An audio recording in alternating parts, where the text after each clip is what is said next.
Hey, Paul, hope it's going well. Let's go ahead and dive straight in. I'll try to answer most of the questions from your email as we go through stuff. Just start away. Um, so most of the line stuff, I'm not too worried about right now. Clearly, the biggest thing for you to finding speed is just kind of getting used to the car and how to shift it, how to use the brakes best and stuff. Then you can kind of start polishing, your line and whatnot. But for the most part, you're very familiar with the track. Obviously, you're not really any places very far off. One thing I would say is it looks like you're not really using the brakes that hard in general. Like here, may not need a whole lot more. But even in the big brake zones, other than the one lockup in turn one, in general, you're not like getting really hard into the brakes. It looks like kind of ease into them a little bit. And we'll talk about the shifting a little bit too. The main thing I noticed with the shifting is it just needs to be more deliberate, quicker. Remember that all these parts, the gearbox especially, is designed for high loads, real quick shifts. There's any delay or anything, then the gears don't mesh as well. There shouldn't be time for the RPM to drop, kind of between the shift or anything like that. So you want to get the shift done pretty early and pretty deliberately. So on like upshifts, you can actually like pre-tension a little bit. So while you're still on power, start to hold a little bit of pressure. It doesn't have to be, massive, but that way, as soon as you lift off the throttle, it just falls right into place. You don't want to be, grab for it or not really touching it, lift, then shift, and then back to throttle, because that gives us too much time to unweight the drivetrain. And so those cogs, because it's not like a synchro gearbox, like a streetcar, transmission, there's just big blocky cogs to the gearbox, the dog box. So, they're designed to be able to go in really quickly. And so anytime that you take that extra time to unload, lift, then pull it, and then get back to throttle, there's a lot of time to go dog to dog. And that's when you get grinds and stuff like that on the upshifts. And so, like I said, just a little, very light tension, it doesn't have to be much at all. But as soon as you flip the throttle, and like if you watch my TA2 videos or whatever that have the throttle and brake and stuff, you'll notice you can barely even see the throttle lift, or the graph move when I'm doing an upshift. And if you look in my data traces, I don't even come down to half throttle. It's like you're just barely lifting off the throttle for an upshift. And so you want to have that little bit of tension. It'll be like less than 1/10 of a second. You're just half throttle and back, and it'll go right into gear. The longer you lift off, or the later, the longer it takes from the point at which you lift to then put some tension on the gear shift, the worse and the less smooth that whole gear change is going to be. On the downshifts, kind of similar, where, obviously go to the brakes, but then you'll kind of like start to grab the gear shift and be ready to go with it as soon as you start to blip. Because as soon as that, again, once you're starting to add a little bit of a blip, that's what's unweighting the drivetrain and letting the thing fall into place. So you want to already have just like the slightest bit of tension ready to go as soon as you start with your blip. And that's what's going to make the gear fall in. So, if you pull it out and haven't really blipped yet, it'll come out of gear, but it'll be really hard to go into the next one if it hasn't been blipped yet, because it hasn't sped up that trans. So you want to have it timed to be just right. It is a practice thing. It's a feel thing, but the thing is to be very deliberate with it, so that because that's how it's designed to be. The transmission is designed to shift very quickly. And if you're trying to shift it slow or smooth or anything, it doesn't like that. So having that kind of pre-tension is the key. You asked about whether there are cases where you do need to clutch.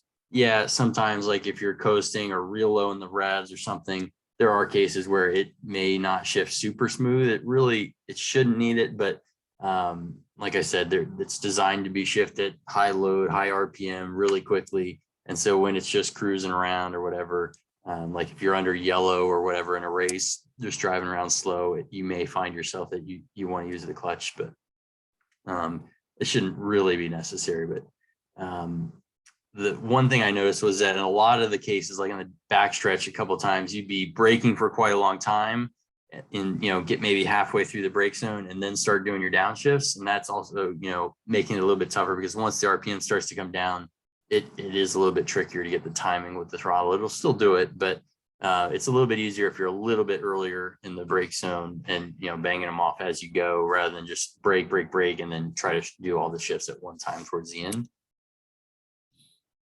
Let's see if there's anything else here in particular. Again, line stuff, not too big of a deal. We'll talk about 14 a little bit when we get there. As far as picking braking points, the main thing is getting to where you're using the brakes a little harder earlier, because like right here where you start to transition to brake, you know, I'm not seeing a whole lot of dive. It's certainly not a real quick deceleration. So you're kind of light in the brakes. You can see, you know, on the G-force trace here too, only a couple tenths of a G, and then starts to pick up late in the brake zone, but you're still only seeing like 8 or 9 tenths of a G braking. This should be able to go over a G, I'm sure, especially uphill here. So to get that though, you want to be harder on the brakes initially. And so, you know, the later you are in the brake zone, when you're adding that brake pressure, the more likely you are to get locked up. And that's why you get a lockup into 1. I think it's this next lap, is because you're a little bit light early and then you add brake pressure, but as the speed and momentum's coming out of the car, it's easier to stop one of those front wheels or rear wheel, but it makes it a lot easier to get a lockup. And so we want to be really hard on the brakes initially, and then trailing our brake pressure off as we get closer to the corner. And, you know, I know there's a lot going on learning the shifting, and there's other things that you're thinking about in the process here as you're learning the car, but that's how we start picking our brake points. So you start with, you know, whatever your conservative brake point is where you are now, and then just increase brake pressure. So quicker, harder onto the brakes, and then trailing a little bit more as you go through the brake zone. And then, you know, you'll feel all right. Now I'm slowing too much because I've used the brakes a lot harder. I'm getting the car slowing down more quickly. Now I can just inch it down a little bit. So go, you know, 50 feet, 20 feet, whatever it is at a time. Take, you know, nice little increments. And as you start to get closer and closer to that limit, you take smaller and smaller increments until it's like, all right, now I'm barely making the corner. You know, that's about right. You know, you want to barely have enough time to slow down before you're ready to turn in, just like you would in an ABS car or whatever, you know, but it's getting used to the feel of the brake pedal, and certainly being harder on those brakes initially because you're less likely to get the lockups. Inline stuff looks pretty good through here. Reasonable rolling speed, all that looks good. With 14 up here in the wheel spin, I think the biggest thing is you're staying pretty tight here and you're back to throttle really early, and you're not really giving back steering input. So here, if we watch your hand, pretty consistent with that steering input. You'll give back a little bit as you feel it trying to. But the main thing is we want to get a little wider in the middle of the corner so that we can straighten out the exit more. So let me get my little pin out. You know, if you stay in pretty tight and follow this curve all the way around, then you have to hold that steering a lot longer. But if you let the car go just a little bit wider, you know, like a lane or something out, and turn the car a little bit more in this area right before it starts to go uphill, or like right as it's starting to go uphill here, then that straightens you out a little bit more as you start to go up the hill. And as you're giving back steering, it makes it easier to get back to throttle.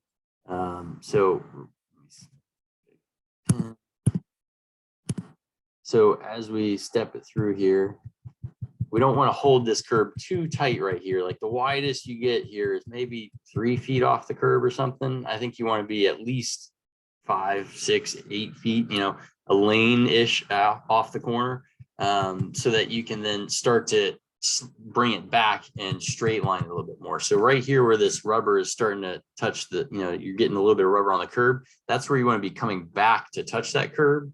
But you're still holding all this steering input, starting to pick up throttle, and that's what's inducing that oversteer. But if you're already starting to unwind the steering a little bit, that makes it easier to go to power. I think the next more dramatic. But. And then up here on the braking zone, again, same thing. You know, start with whatever that brakes point is you have now. It looks like somewhere between 5 and 4. Start with that. Work your way down. I'm going to guess you can probably get to 3.5, 3, somewhere in there. And start with that higher pressure though, and slow down the car too early, get to where you feel like, all right, now I've definitely made myself slow the car more quickly, like you're doing a better job of getting the car slowed down, figure out where that limit is with the brake pedal, and then start moving it down a little bit later on the track so that you're arriving at the corner with speed still. But you got to get used to how hard can I get on these brakes before locking up? What's the limit on the deceleration? And then you go from there. And line stuff here looking pretty reasonable. Looks like pretty high gear. Maybe selected the wrong gear there. Maybe not. And then this, I think, is where you get the lockup. So pretty light on the brakes here, and then you're increasing. That's when you get that front lockup. And so we got to make sure that, especially before you start turning in, back here somewhere, that we're a lot harder on the brakes while we're still straight, or decel a lot, more quickly in the brake zone. And then as we get down here closer to our turn in, we're starting to come off the brake pedal, because this 0.7 of a G braking as you start to turn means that you're going to probably get a lockup. And so we want to try to avoid that, obviously. And again, as you get more and more used to all the shifting, downshifting, as that becomes kind of second nature, it's not going to be so difficult, judging your braking. You're thinking about a lot of other things at the moment, but as this shifting becomes second nature, the braking you can concentrate on a little bit easier.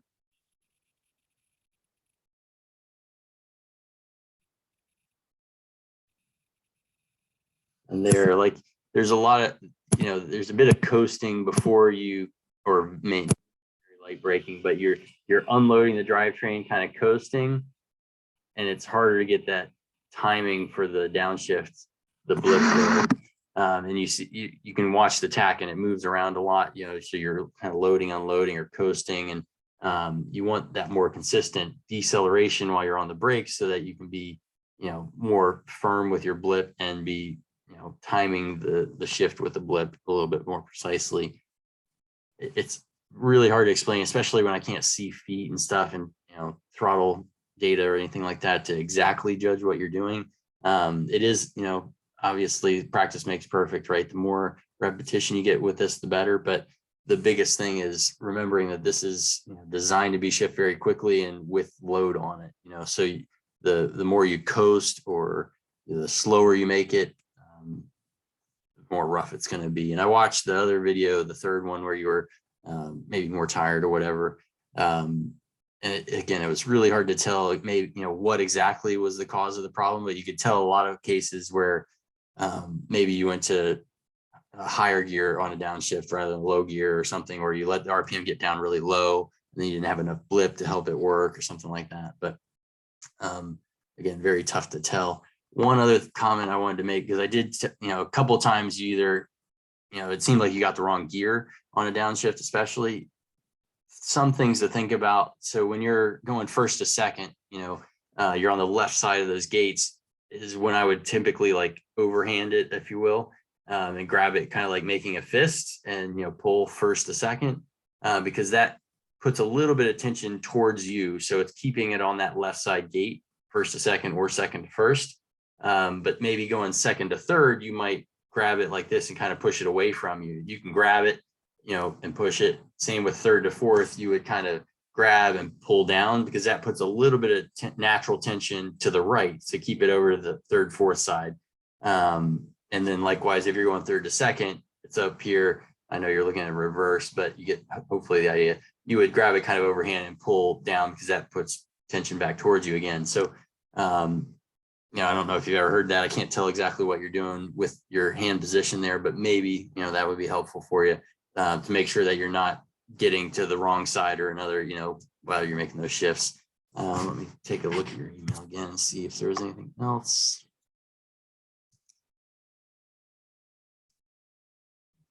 The tires, it could be ambient temperature. It may be as you start using brakes harder, especially, you may start to get a little bit more heat.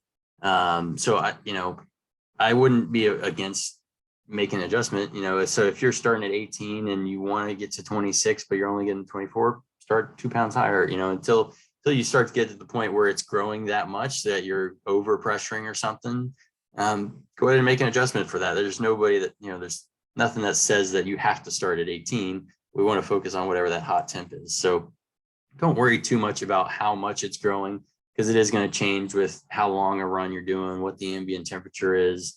So it's never going to be, there's always one starting pressure. That's always going to fluctuate.